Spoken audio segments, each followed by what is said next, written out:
sera, écoutez-moi bien, un arche. Un arche. Il faut être dans l'arche pour être délivré. Et le verset au chapitre 8, parce qu'on est verset 24, qui me délivrera? Alors ce n'est pas une amélioration, ce n'est pas des efforts, ce n'est pas essayer à faire le chrétien. Vous n'y arriverez pas. Non, il faut rentrer. Et comment rentrer? Romains chapitre 8, il n'y a donc maintenant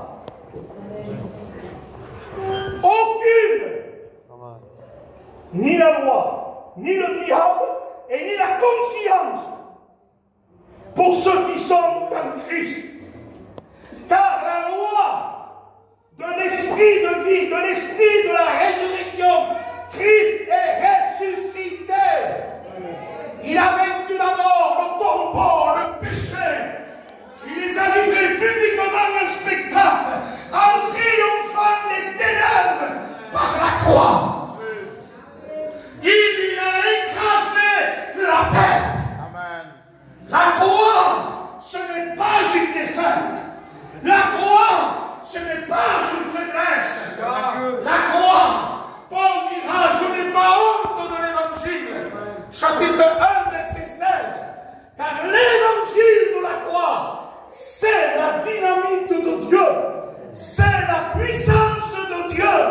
Mais quelle puissance pour te délivrer du trafic, du péché, des ténèbres, des liens de la mort, pour redresser ta colonne vertébrale.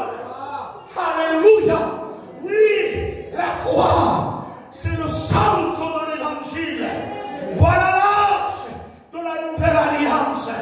Le Christ à la croix a établi une alliance. Et quand le sang purifie, il n'y a aucun péché qui résiste. Quand le sang purifie, si l'âme est noire comme le charbon, il devient blanc comme le diamant. Une goutte du sang de Jésus. C'est pour ça qu'il dit aucune condamnation pour ceux qui sont en Jésus-Christ. N'écoute pas la voix qui t'écrase. N'écoute pas Satan qui veut te détruire. Il te dit tu vaux rien. Il te dit t'as fait ça, t'as commis ça. Mais ce soir, je t'annonce, non pas celui, la loi elle est venue par Moïse pour t'écraser. Non, non. Mais la grâce et la vérité sont venues par Jésus-Christ. Alléluia, béni soit Dieu. Il n'y a aucun démon qui résiste à la croix. Alléluia. Et le verset 7, vous savez ce qu'il dit le verset 7? Il dit, je vous le lis. Hein? Noé, on laisse l'âge de côté, il avait 600 ans. Verset 7. Et Noé, alléluia, et Noé rentra dans l'arche avec ses fils, sa femme et la femme de ses fils pour échapper aux eaux du déluge. Genèse 6, 14, Noé fait-toi une arche. Chapitre 7, le message, rentre.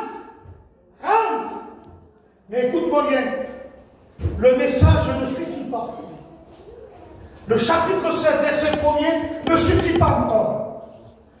Il dit, rentre, c'est le message. Rentre, repens-toi, crois, afin que le sang te purifie et que tu rentres réellement dans l'arche. Ça ne suffit pas le message. Pourquoi? Parce que le verset 7 dit, et Noé entra dans l'arche. Ne te fais pas d'une vraie prédication une fausse sécurité. Quelle vérité rentre dans l'arche. Alléluia. Quelle vérité. Mais si tu ne rentres pas, si tu n'obéis pas au message, tu ne seras pas sauvé.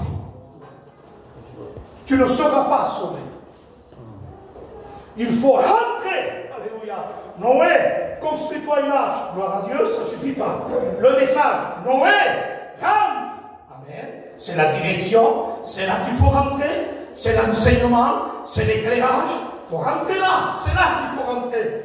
Mais si tu ne te déplaces pas, si tu ne décides pas, c'est à tes résolutions que répondra le succès.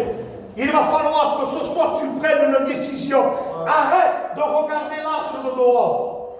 Arrête de parler de l'arche de dehors. Mais rentre. Rentre dans l'arche.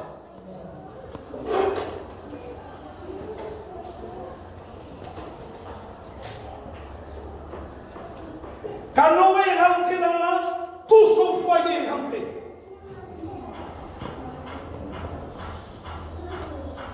Manico disait, avant d'être missionnaire en Inde, au Burkina Faso,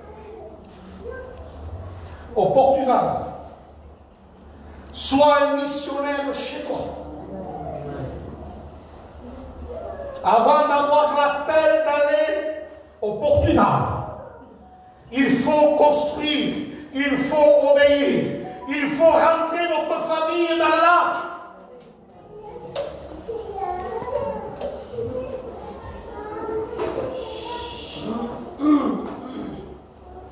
Arrêtons de dire il faut témoigner, oui, il faut témoigner, mais néglige pas ta maison. Noé, rentre-toi, ta femme, tes fils, et les femmes de tes fils. 8. Ils ont rentré dans l'arche. Et quand ils ont rentré toute la famille dans l'arche, pourquoi je dis que l'arche c'est Christ? Parce que l'arche, c'est vraiment de la typologie de Christ. Écoutez. Et Dieu ferma la porte. Dieu ferma la porte. Rentrez, s'il vous plaît, rentrez. Parce que tant qu'il n'y a pas le retour de Jésus,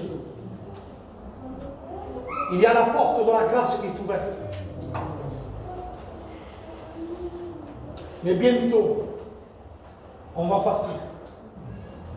Bientôt, l'Église va rentrer aux noces de l'agneau. Bientôt, on va rentrer. Et quand la porte de la grâce sera fermée, écoutez-moi bien, ne dites pas, je me convertirai pendant la grande tribulation. 3 ans et demi de persécution, 3 ans et demi de séduction, puis le millénium. Il mettra les pieds sur les monts des Oliviers. Écoutez-moi bien, je me suis penché sur ça. C'est faux, il n'y a pas une deuxième chance. Autour du tas. Et je l'ai écouté par des enseignants. C'est faux. Pourquoi? Parce que Thessaloniciens dira, quand l'Église elle va partir, elle part aux noces de l'agneau. Qu'est-ce qui se passe sur la terre? Il y a un temps de persécution et de séduction. Il va y avoir ceux qui disent, moi je me convertirai. Faux. Pourquoi? Parce qu'il dit, écoutez bien, 1 Thessaloniciens chapitre 2, ceux qui n'auront pas reçu l'amour de la vérité pour être sauvés recevront un esprit d'égarement pour qu'ils croient au mensonge. Quand l'Antichrist va apparaître, ça va être le mensonge. Il va se proclamer lui-même Dieu dans le temple. Dans l'éternité, il a voulu être Dieu. Dans la jeunesse, il a voulu être Dieu. Tu seras comme Dieu. Et à la force, il a